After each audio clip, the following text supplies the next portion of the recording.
अस्सलाम वालेकुम स्टूडेंट्स आज का जो हमारा टॉपिक है वो है डिफरेंशियल एम्पलीफायर। तो स्टूडेंट्स डिफरेंशियल एम्पलीफायर के बारे में हमने कुछ बातें की हुई हैं जब हमने बात की थी ऑपरेशनल एम्पलीफायर की।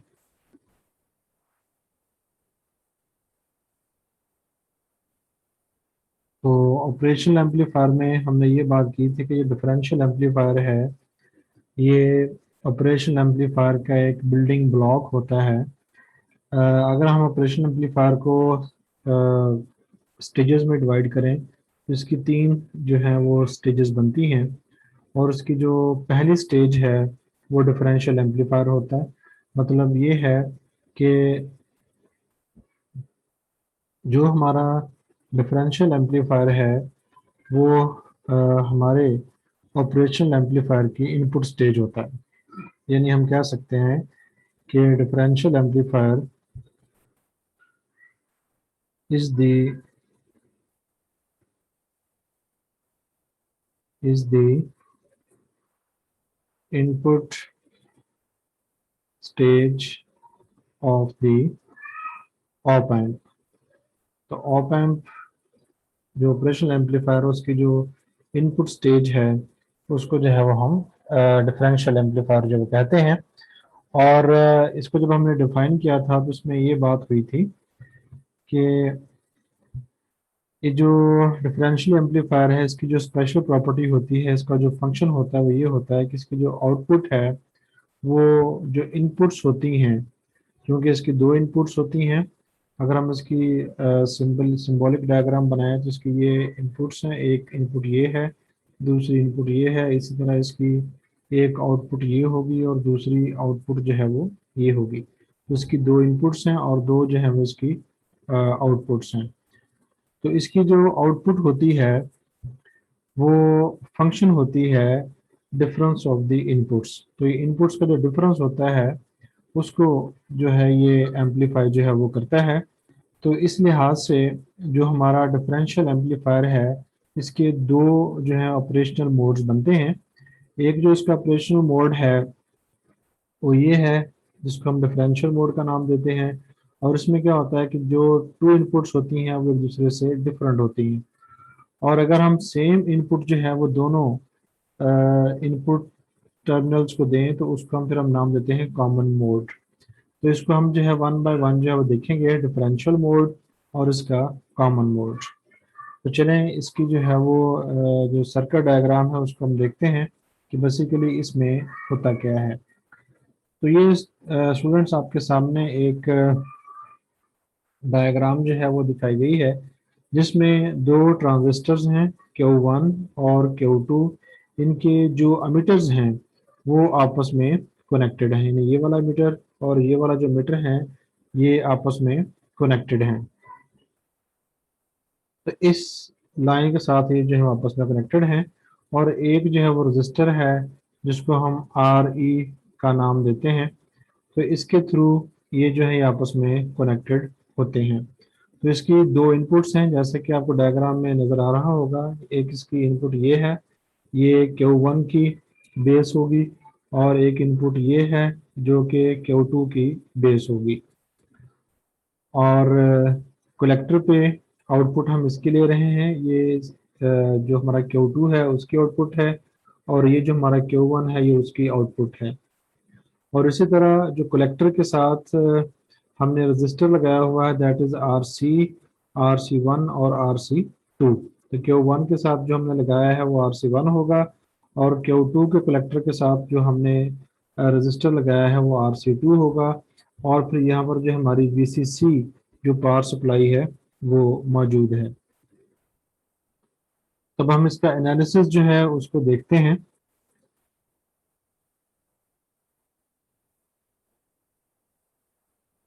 तो स्टूडेंट्स जैसे कि यहाँ पे बताया गया है कि हमारी जो एमीटर वोल्टेज है वो -0.7 वोल्ट है उस वक्त जब दोनों उसकी जो इनपुट्स होती हैं वो ग्राउंडेड होती हैं। तो हमने वन बाय वन जो है वो देखना है। पहले ये दोनों हमने ग्राउंड करके देखेंगे, फिर हम क्या करेंगे कि किसी एक के ऊपर जो है वो इनपुट देंगे, और उसके बाद उसका एनालिसिस जो है वो देखेंगे। तो पहले हम इस सिचुएशन की बात कर रहे हैं जब दोनों इनपुट्स जो हैं वो ग्राउंडेड हैं, यानी जब हमने अपने दोनों ट्रांजिस्टर्स को Q1 को और Q2 को कोई इनपुट सप्लाई, कोई इनपुट सिग्नल जो है वो नहीं दिया हुआ। तो जब हमने इन्हें कोई इनपुट सिग्नल नहीं दिया तो जो मीटर्स पर वोल्टेज आती है वो -0.7 है। अब ये -0.7 वोल्ट कैसे आती है, इसको हम सिंपल जो है वो देख सकते हैं। जैसा कि आपको ये पता है कि हमारी जो वोल्टेज है मालूम करने का तरीका ये होता है कि अगर फर्ज कर लें कि हमारे पास ये रजिस्टर है और ये किसी सर्किट के अंदर जो है वो अटैच्ड है, इसको हम जो है वो पॉइंट ए कह लेते हैं और इसको जो है वो पॉइंट बी कह लेते हैं। और करंट की जो डायरेक्शन है उस सर्किट में हम फर्ज कर लेते हैं कि जो करंट की डायरेक्शन है वो ये है। तो फिर इसके अकॉर्डिंग जो है वो हम जो हमारा जो रजिस्टर है उसमें जो पोटेंशियल चेंज है वो हम देख सकते हैं। तो पोटेंशियल चेंज देखने के लिए अ, हमें जो है वो देखना पड़ता है कि यहाँ पर पोटेंशियल कितना है। यहाँ जो पोटेंशियल उसको हम वी ए कह देते हैं और यहाँ पर जो पोटेंशियल है उसको हम वी बी कह देते हैं। और हमें पता है कि जहाँ से करंट इंटर होती है उसको हम पॉजिटिव कंसिडर करते हैं और जहाँ से करंट एग्जिट होती है वहाँ पर हम लोअर पोटेंशियल जो है वो कंसिडर करते हैं। तो अगर हमसे पूछा जाए कि इसके क्रॉस वोल्टेज कितनी है तो वो वोल्टेज हम निकाल बता सकेंगे कि इस रजिस्टर के क्रॉस जो वोल्टेज है that will be V A minus V B.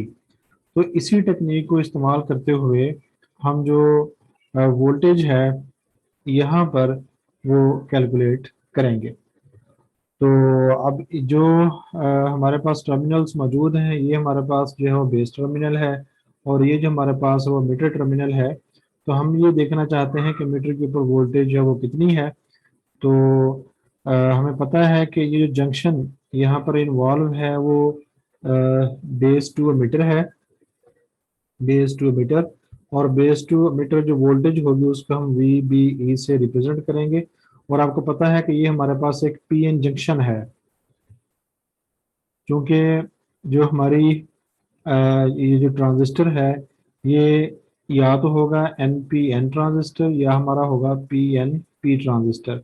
अब चूंकि इसका एरो जो है वो बाहर की तरफ है तो इसका मतलब ये है कि ये हमारा एन पी एन ट्रांजिस्टर है। तो कोई भी ट्रांजिस्टर हो उसमें एक डिप्लीशन रीजन होता है और डिप्लीशन रीजन की जो वोल्टेज होती है सिलिकॉन की सूरत में वो 0.7 वोल्ट होती है। लिहाजा यहाँ पर जो पोटेंशियल रीजन मौजूद है उसके क्रॉस जो वोल्टेज है बिटवीन बेस एंड एमिटर उसकी जो पोटेंशियल ड्रॉप है दैट इज 0.7 वोल्ट। तो अब हम जो प्रीवियस मैंने आपको एग्जांपल दी है कि किस तरह हम वोल्टेज कैलकुलेट करते हैं उसकी मदद से हम इसका वोल्टेज जो है वो कैलकुलेट करेंगे। तो हमारे पास जो इक्वेशन बनती है वो बन जाएगी, हम देखना चाहते हैं बेस टू मीटर। तो अब चूंकि ये जो बेस वोल्टेज है ये हमारे जीरो पोटेंशियल पे है और जो मीटर है ये हमारे जो है वो यहाँ पे ये नेगेटिव पोटेंशियल पे है। तो या फिर हम करंट की सूरत में इसको देख सकते हैं क्योंकि यहाँ से करंट जो है वो एंटर होगा तो ये पॉजिटिव पोटेंशियल पे होगा, यहाँ करंट जो है वो मीटर से एग्जिट होगा तो मीटर जो है वो नेगेटिव पोटेंशियल पे होगा। तो इसकी जो पोटेंशियल होगी it will be V B और यहाँ पर जो पोटेंशियल होगी it will be minus V E. तो अब हम जो है अपना पोटेंशियल जो इक्वेशन बनती है वो देखते हैं। तो इक्वेशन हमारे पास बनेगी V B E equals to V B minus V E. अब चूंकि जो हमारी बेस है वो जीरो पोटेंशियल पे है क्योंकि हमने कहा था कि ये ग्राउंडेड है। ये हमें जो अगली डायग्राम उसमें नजर आ जाएगा जो हम बात करना चाह रहे हैं कि यहाँ पे ये देखें कि यहाँ पे हमने बेस जो है वो ग्राउंड की हुई है, लिहाजा इसका जो पोटेंशियल होगा इट विल बी जीरो। तो जब ये जीरो होगा तो ये हमारे पास आ जाएगा जीरो माइनस वी ई। तो अब जो बेस टू मीटर वोल्टेज होती है वो हमें पता है कि 0.7 वोल्ट होती है। ये हो जाएगा 0.7 volt equals to minus V E. और इसको फिर हम लिख सकते हैं V E equals to -0.7 volt. तो इस तरह स्टूडेंट्स जो हमारी मीटर है उसके ऊपर जो वोल्टेज है वो 0.7 वोल्ट जो है वो आती है, जो यहाँ पे बयान की गई है कि हमारा मीटर मीटर जो होता है वो -0.7 वोल्ट्स के ऊपर जो है वो होते हैं। तो स्टूडेंट्स जब हम डिफरेंशियल एम्पलीफायर को डिज़ाइन करते हैं तो आइडियल सिचुएशन में, जैसा कि हमने ऑपरेशन एम्पलीफायर के अंदर बात की थी, कि दोनों ट्रांजिस्टर जो हैं ये सिमिलर लिए जाते हैं। आइडियली ये सारे मैच्ड होते हैं। तो अगर ये आइडियली मैच्ड होंगे, जो कि इन रियलिटी मैच नहीं होते, इनमें कुछ ना कुछ जो है वो मिसमैच मौजूद लाजमी होता है।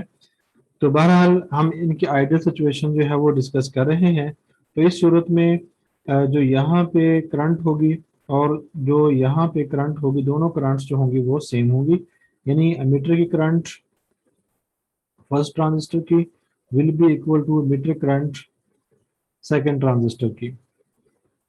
कब? जब ये दोनों ट्रांजिस्टर जो हैं वो एक परफेक्टली एक दूसरे के साथ जो है वो मैच्ड होंगे, इनमें किसी किस्म की जो है मिस मैचिंग जो है वो नहीं होगी।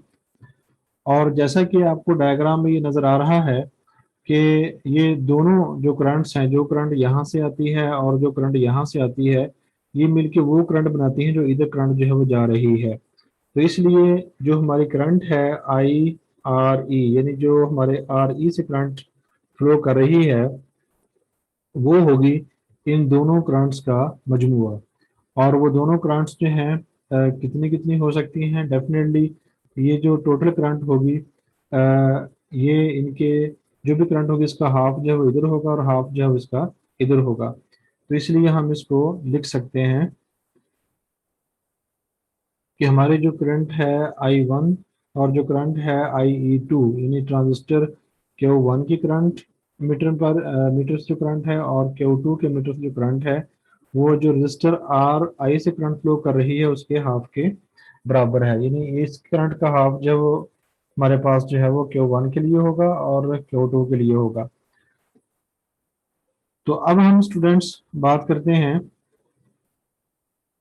कि आर आई जो करंट होती है ये कितनी होती है। तो इस करंट को देखने के लिए हमारे पास जो सर्किट है हम उसकी तरफ चलते हैं। वहाँ पर वही हम करंट मालूम करने का जो रूल है, वोल्टेज मालूम करने का जो रूल है वो हम लगाएंगे।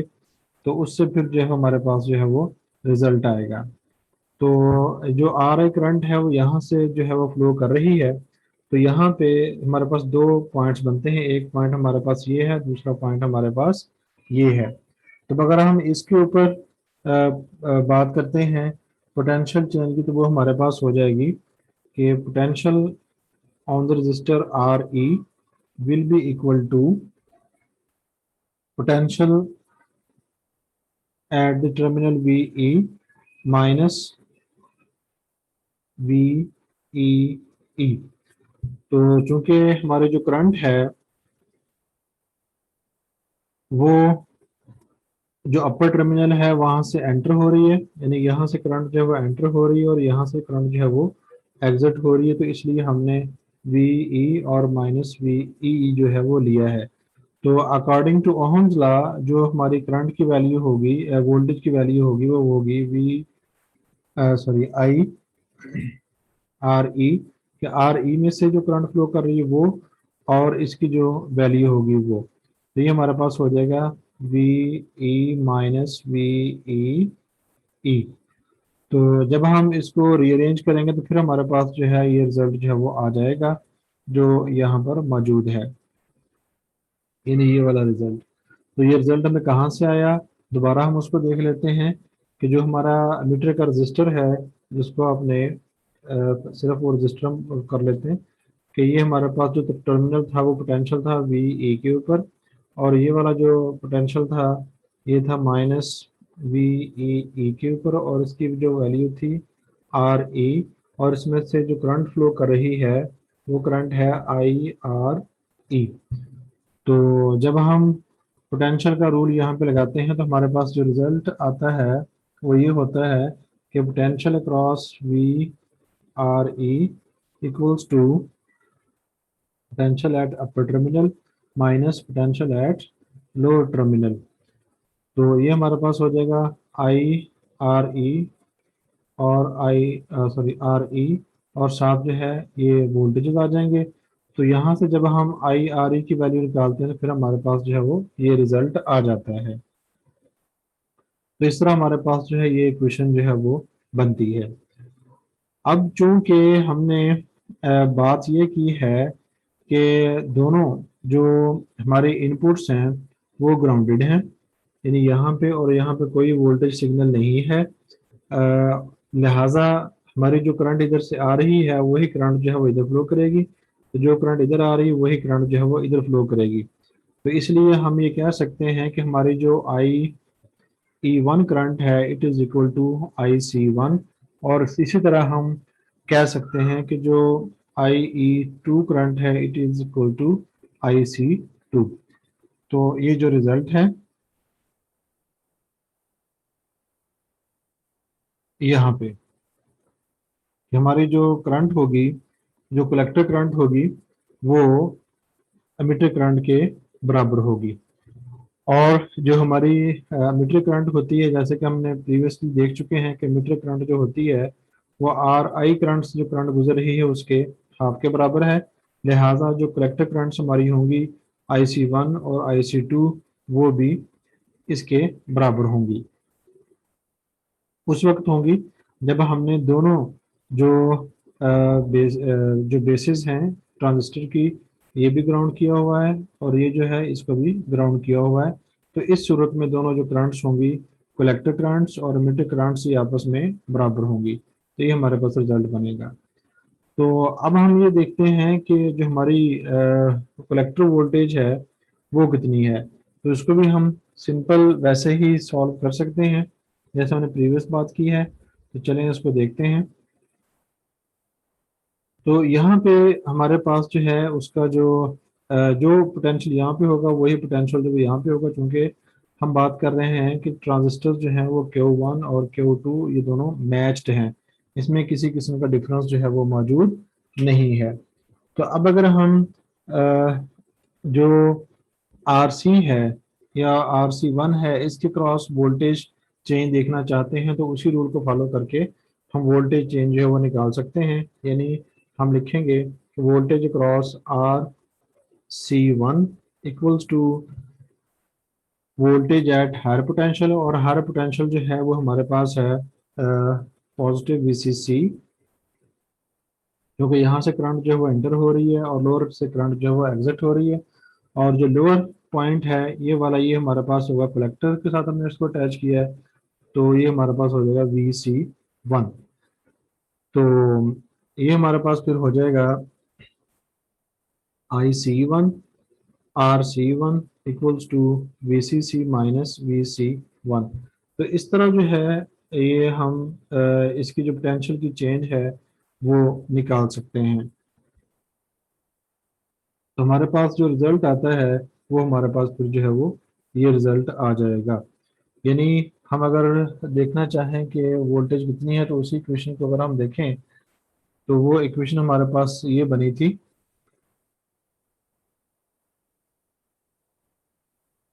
अगर हम दोनों के लिए बात करें in general V R C collector जो रजिस्टर हैं तो it will be V C C minus V C one दूसरे का। तो अब अगर हम इसको रीअरेंज करते हैं तो ये हो जाएगा V C one equals to V C C minus V R C. तो ये हमारे पास जो है वो रिजल्ट बनता है। और जब हम उसकी वैल्यू पुट करते हैं तो ये हो जाएगा V C one equals to V C C minus I C one R C one.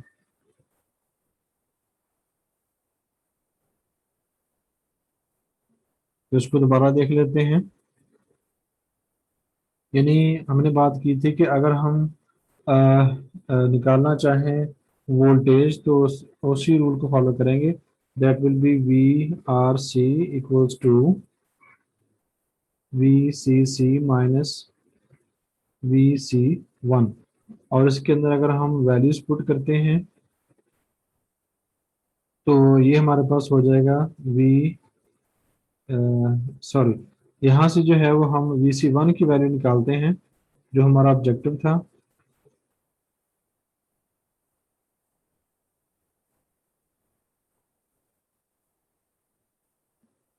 तो VC1 की वैल्यू हमारे पास आ जाएगी VC1 equals to VCC minus VRC, जो हमने जो है वो वोल्टेज लगाया, सॉरी, जो RC लगाया हुआ है उसके क्रॉस जो वोल्टेज है। तो ये हमारे पास हो जाएगा VCC माइनस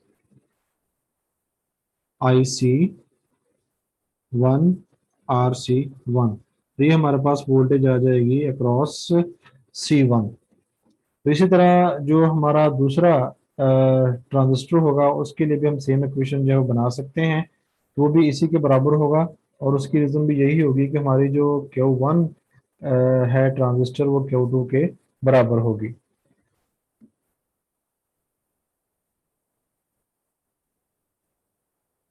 तो इस तरह ये वाली वोल्टेज के बराबर है। अगर हम दोनों की सेपरेट इक्वेशन देखें तो ये हो जाएगी VC1 equals to VCC minus IC1 RC1। और अगर हम बात करें VC2 की तो वो हो जाएगी VCC माइनस IC2 RC2। अब चूंकि ये दोनों टर्म जो है वो सिमिलर हैं, इसलिए जो है वो हम इनको सेम इक्वेशन में जो है वो लिख सकते हैं। तो ये स्टूडेंट्स हमने बात की है जब हमारे दोनों जो ट्रांजिस्टर्स हैं उनकी बेस पे हमने किसी किस्म का इनपुट सिग्नल जो है वो नहीं दिया। और जब हमने उनकी बेस पे इनपुट का सिग्नल नहीं दिया तो जो हमारी जो एमीटर वोल्टेज है वो -0.7 वोल्ट है। और ये कैसे है कि एमीटर -0.7 वोल्ट पे है, वो हम जो है वो डिस्कस कर चुके हैं। तो अब हम इससे आगे वाला जो केस है वो देखते हैं, जिसमें हम दोनों में से किसी एक के ऊपर जो है वो इनपुट सिग्नल पर अप्लाई करेंगे और दूसरे को जो है वो वैसे रहने देंगे। और इसी तरह पहले हम एक के ऊपर इनपुट सिग्नल अप्लाई करेंगे, दूसरे का बिहेवियर देखेंगे, फिर हम इसको जो है वो इंटरचेंज कर देंगे और फिर देखेंगे हमारे जो है वो अ, जो रिजल्ट है उसमें क्या फ़र्क पड़ता है। तो स्टूडेंट्स, जो हमारी ये नेक्स्ट डायग्राम है ये वाली, इसमें हम क्या कर रहे हैं कि जो हमारी Q1 ट्रांजिस्टर है वहाँ पे हमने पॉजिटिव वोल्टेज दिया है, इसको फॉरवर्ड बायस किया है। क्योंकि हमारा ये जो ट्रांजिस्टर है ये NPN है, तो इसको बायस करने के लिए, फॉरवर्ड बायस करने के लिए इसकी जो बेस है वहाँ पे हमें पॉजिटिव वोल्टेज है वो देना पड़ेगा। और जो हमारी सेकंड ट्रांजिस्टर है उसको हमने ग्राउंडेड ही रखा है, यानी यहाँ पर हमने किसी किस्म का जो वोल्टेज है वो नहीं दिया। इसकी जो बेस वोल्टेज है वो हमने ज़ीरो ही रखी है। तो अब हम ये देखते हैं कि ऐसा करने से अ, इस सर्किट की फंक्शनिंग में, इसकी ऑपरेशन में पहले से क्या चेंज आई है, चलें वो देखते हैं।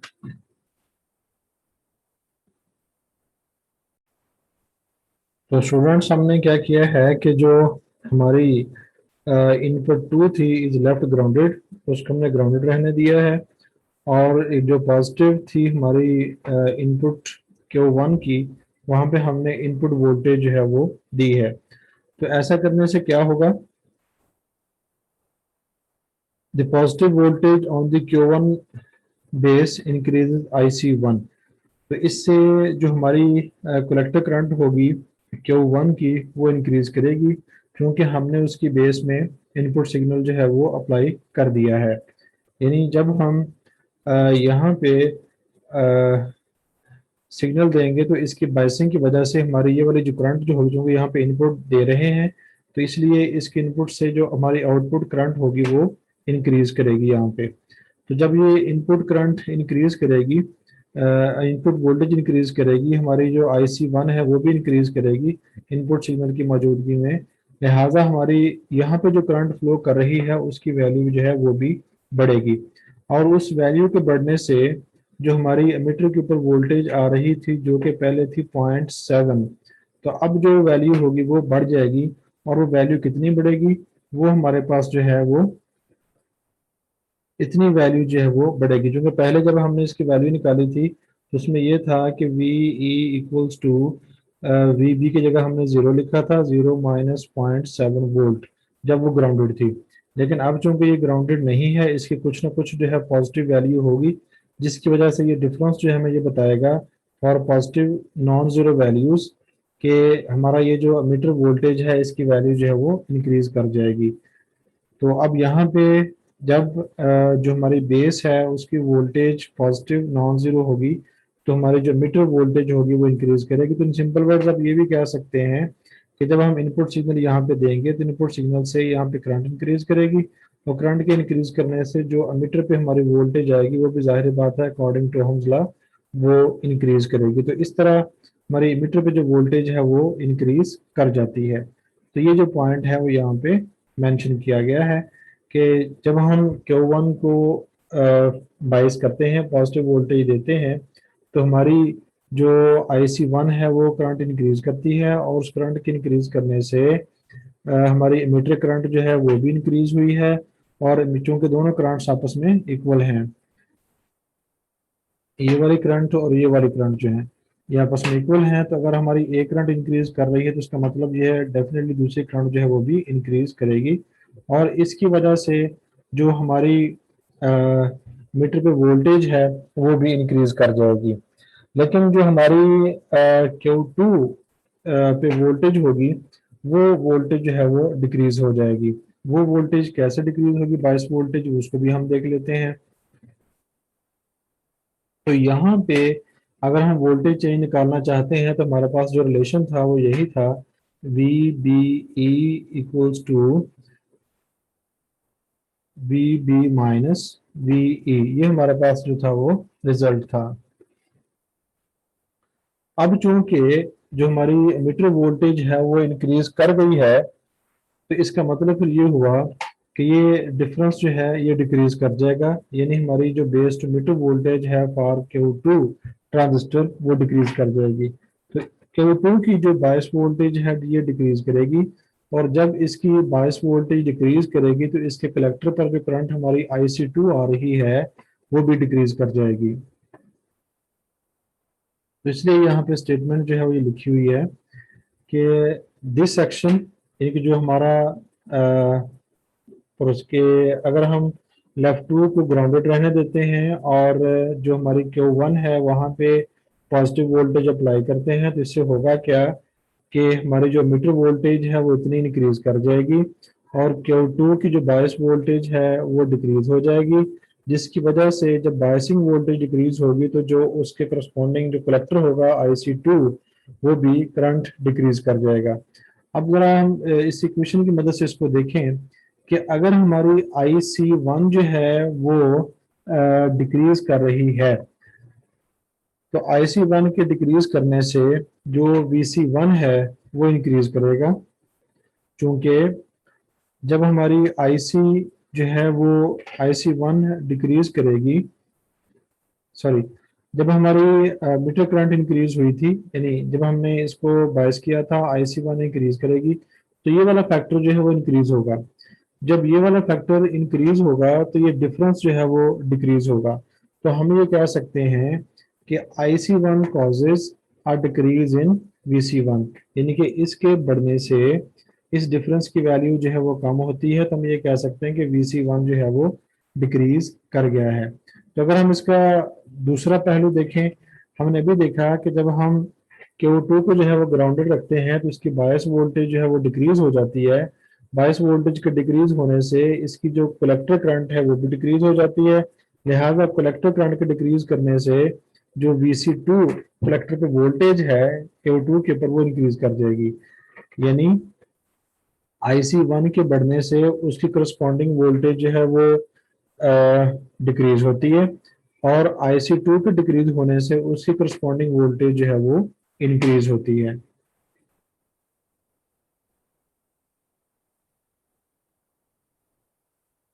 तो ये इसको आप इन दोनों अगर डायग्राम्स को कंपेयर करें तो आप इसको इजीली जो है वो देख सकते हैं। तो यहाँ पे हमारे पास जो VC1 है और यहाँ पे VC1 मौजूद है, और अगर आप इसके रेड सर्कल्स देखें, रेड जो हाईलाइट किए हुए हैं पॉइंट्स, तो यहाँ पे जो पॉइंट्स हैं उनकी तादाद कम है। इसका मतलब ये हुआ कि IC1 के बढ़ने से कलेक्टर पे जो वोल्टेज थी विद रिस्पेक्ट टू ग्राउंड वो कम हो गई है। जबकि जब हमने इसको फॉरवर्ड बाइस किया है और इसकी बाइसिंग वोल्टेज कम होने से जो इसकी करंट है वो कम हुई है, तो इस करंट के कम होने से इस कलेक्टर का जो वोल्टेज आया है वो इंक्रीज हो गया है।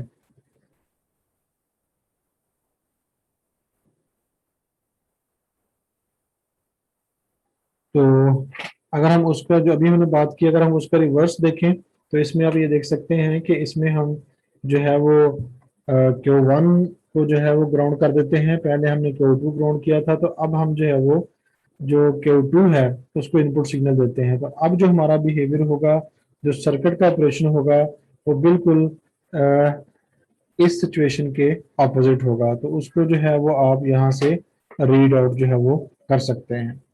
तो नेक्स्ट लेक्चर में इंशाल्लाह हम जो है मोड्स ऑफ सिग्नल ऑपरेशन की बात करेंगे, जिसमें हम बात करेंगे सिंगल एंडेड और डबल एंडेड। तो उम्मीद है स्टूडेंट्स क्लियर हो गया होगा। तो इंशाल्लाह नेक्स्ट लेक्चर में मिलते हैं। अस्सलाम वालेकुम।